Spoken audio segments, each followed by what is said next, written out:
I've been living on the island for some 45 years, and I happen to teach history out of the high school for 30 or more of those years.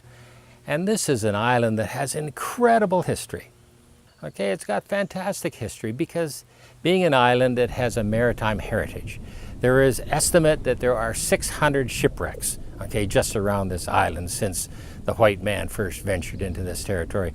One is the Buckley, okay, to the west of Little Current, and the other is the India, okay, that is just off the Mary Islands, about 3 or 4 kilometers from the town bridge.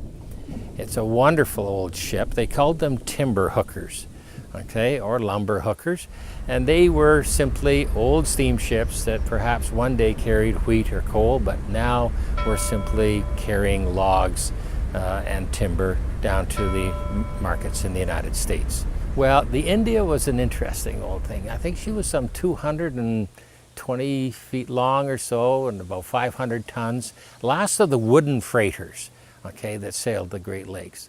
But anyway, she was loading lumber down at the Marys, and the rumor had it, okay, that this was an insurance job, that they set it on fire and, sort of made it to land safely.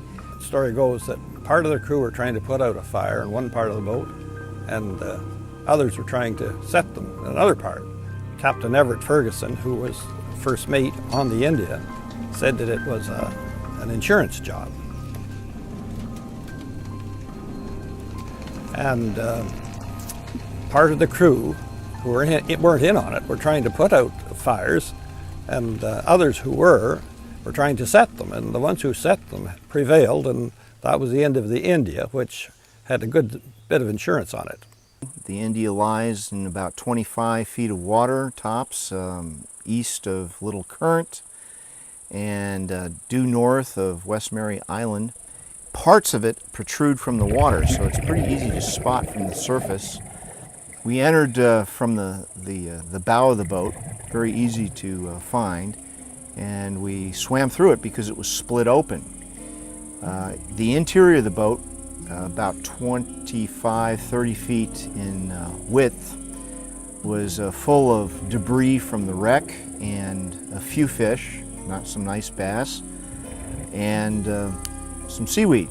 Some Melodia was growing on the inside. When we'd get close to the bottom, it would stir it up, and other than that, it was crystal clear, about 40 feet visibility total, so spectacular view of the boat as we swam through. Cables are down, steel cables, pipes, some rigging. As we swam to the rear of the boat, we came across the boilers near the back there. It looked like they had split open, as if there had been an explosion from overpressurization.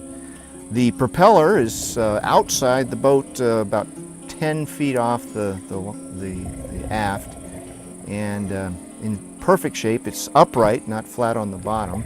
There are 2 markers on the India, and they explain when it went down, and that nobody died in the wreck, that had caught on fire, and another ship had come by and rescued those few people who couldn't swim to shore.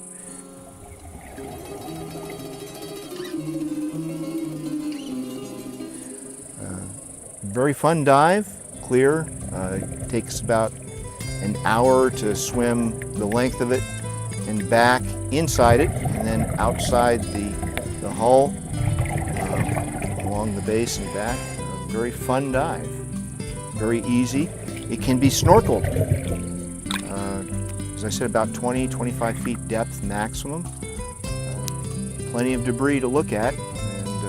The innards, the guts, the wires, the steel cables, the pipes are pretty much still all there.